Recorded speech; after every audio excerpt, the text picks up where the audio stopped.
21 जुलाई 2026 का दिन ये वो दिन है जिस दिन पड़ रही है आषाढ़ मास के महीने में पड़ने वाले गुप्त नवरात्रि की अष्टमी तिथि और इसे कहा जाता है मंगल अष्टमी।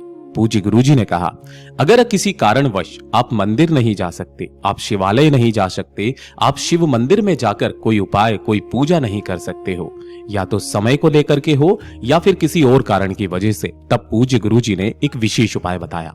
गुरुदेव ने कहा कि घर में सिर्फ 5 मिनट बैठ करके ये शिव उपाय आप सभी लोगों को करना है।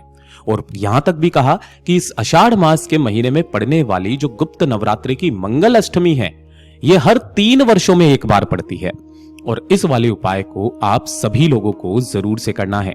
गुरुदेव की ही कथा से सुनकर और समझकर इस पूरे उपाय को बहुत ही आसान भाषा में आप सभी शिव भक्तों को बताने वाला हूं, परंतु उससे पहले आप सबसे बस एक ही प्रार्थना करूंगा कि जो भी भक्त पहली बार आए हैं चैनल को सब्सक्राइब जरूर से कर लीजिएगा और वीडियो को लाइक करके महादेव का कोई सा भी प्यारा नाम कमेंट बॉक्स में लिखना मत भूलिएगा। इस पूरे वीडियो में हम 3 महा उपायों के बारे में बात करेंगे, जिनमें सबसे पहले उपाय की शुरुआत करते हैं। पहला उपाय जो गुरुदेव ने कहा यह है वो शिव उपाय, जिसे आप सभी लोगों को अपने ही घर में बैठ करके महादेव के सम्मुख में बैठ करके इस उपाय को करना है। गुरुदेव ने कहा था कि अगर आपकी कोई कामना है, कोई इच्छा है, जिसके लिए आपने काफी सारे उपाय किए, व्रत किए और कई बार तो आपको महादेव पर भी गुस्सा आया कि महादेव मेरी कामना स्वीकार नहीं कर रहे हैं, महादेव मेरी कामना नहीं पूरी कर रहे हैं। आपने उपाय भी करे थे, आपने व्रत भी करे थे, लेकिन उन उपायों का व्रत का फल नहीं मिल पा रहा हो, तब गुरुदेव ने कहा अपने ही घर के मंदिर के सम्मुख में बैठकर ये शिव उपाय जरूर कर लीजिएगा। मेरा बाबा इतना भोला है कि वो आपकी कामना निश्चित रूप से स्वीकार करेंगे। कहा कि 1 लोटा शुद्ध जल अपने घर का लेना है तांबे के कलश में, और इसी के साथ आपको मात्र 1 बेलपत्र चाहिए होगा। ये बेलपत्र अगर नहीं भी मिलता है तो महादेव की शिवलिंग के पास में जाकर उठा करके ले आ जाना, या किसी से भी आप मंगवा सकते हैं। इस बेलपत्र को इसी जल के कलश के अंदर ही आपको डाल लेना है। तो पहला तो काम ये बेलपत्र वाला जल आपको तैयार कर लेना है। इसी के साथ में एक आपको तैयार करना है दीपक। अब दीपक का ध्यान रखना कि चाहे आप आटे का बना लो चाहे मिट्टी का। आटे का होता है तो उसे हम लोग वापस काम में नहीं ले सकते हैं, उसे किसी भी बेलपत्र पेड़ के नीचे लग करके आना होता है। मिट्टी का दीपक है, मिट्टी का ले लो, इसके अंदर आपको लगानी है गोल बाती और इसके अंदर आपको भर लेना है घी।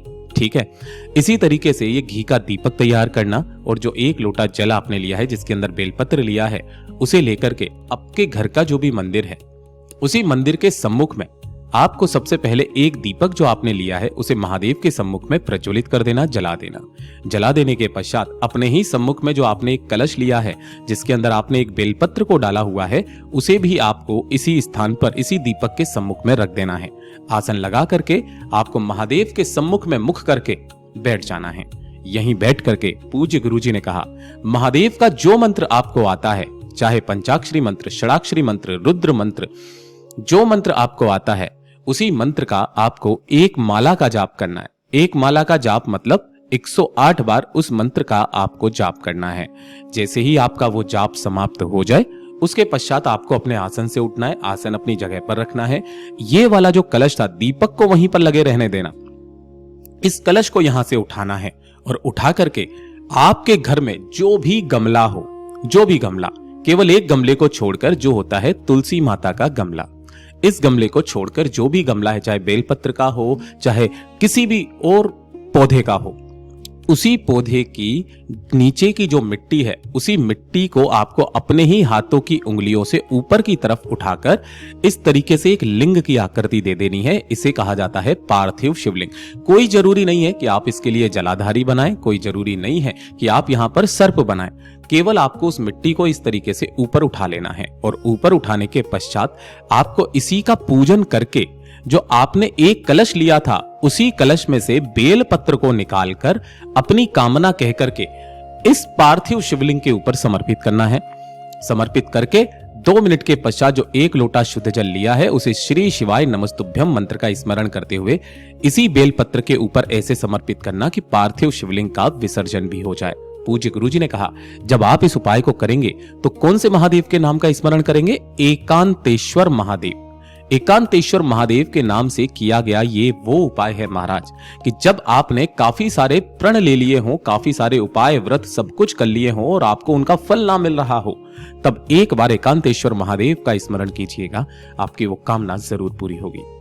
दूसरा वाला उपाय जिसके लिए आप सभी के लिए मैं गुजारिश करूंगा कि इस वाले उपाय को निश्चित रूप से कीजिएगा, यह है अष्टमी तिथि। गुरुदेव ने कहा कि अगर आपके चेहरे पर किसी भी तरीके के कोई दाग धब्बे हैं, है ना, या फिर कोई कील मुहासे हो रखे हैं, चर्म रोग से संबंधित किसी तरीके की कोई समस्या है, जैसे दाद खाज खुजली हो जाती है, शरीर पर चकत्ते से सफेद निशान हो रखे हैं, काफी सारी समस्याएं, स्किन से संबंधित, त्वचा से संबंधित अगर किसी तरीके का कोई रोग है, गुरुदेव ने कहा एक बार इस वाले उपाय को कर लीजिएगा, आपकी जो स्किन होगी, त्वचा होगी, वो सदैव के लिए सही हो जाएगी।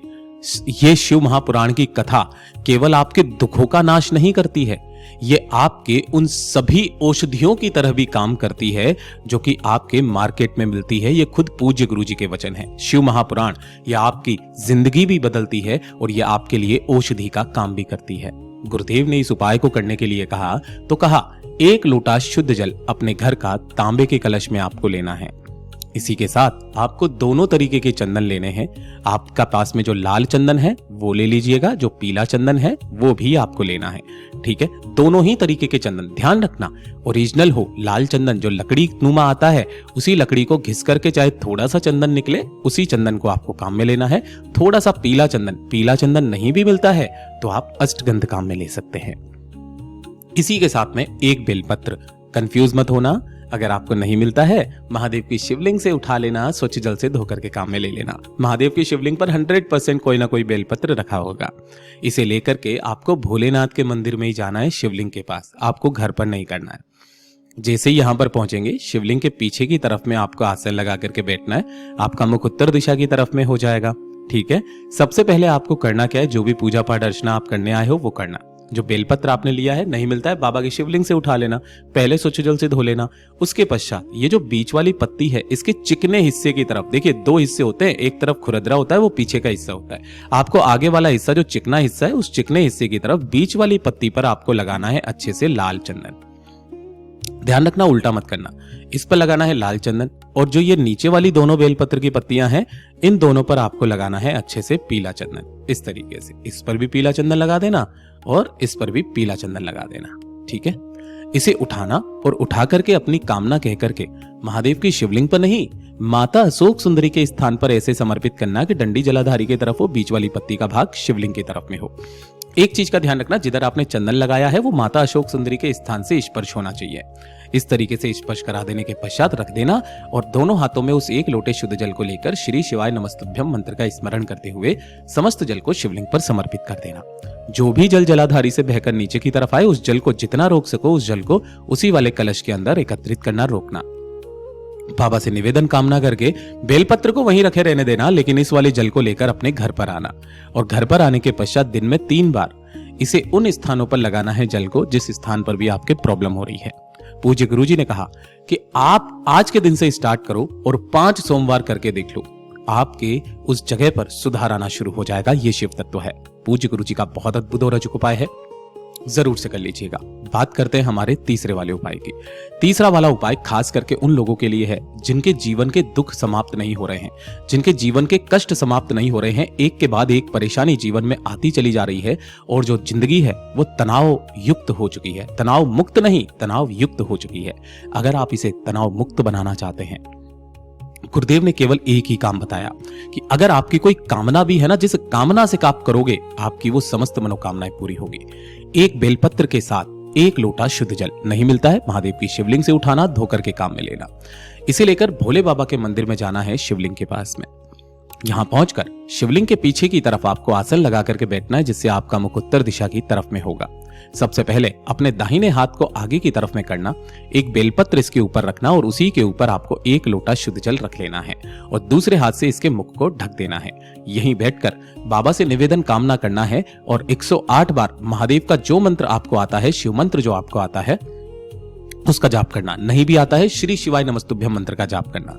जाप करने के पश्चात इस हाथ को हटाना, जो बेलपत्र है उस बेलपत्र को माता अशोक सुंदरी के स्थान पर समर्पित करना, और जो 1 लोटा शुद्ध जल लिया है उस जल को भी माता अशोक सुंदरी के स्थान पर ही समर्पित करना है। संपूर्ण जल को इसी बेलपत्र के ऊपर समर्पित कर देने के पश्चात यहां से आपको इस बेलपत्र को उठाना है, माता रानी के हस्त कमल से इस स्थान से स्पर्श कराकर भोलेनाथ की शिवलिंग पर अपनी कामना कह करके समर्पित कर देना है। पूज्य गुरुजी ने कहा, एक बार करके तो देखो, मेरा बाबा आपको कितना देता है बताइएगा जरूर।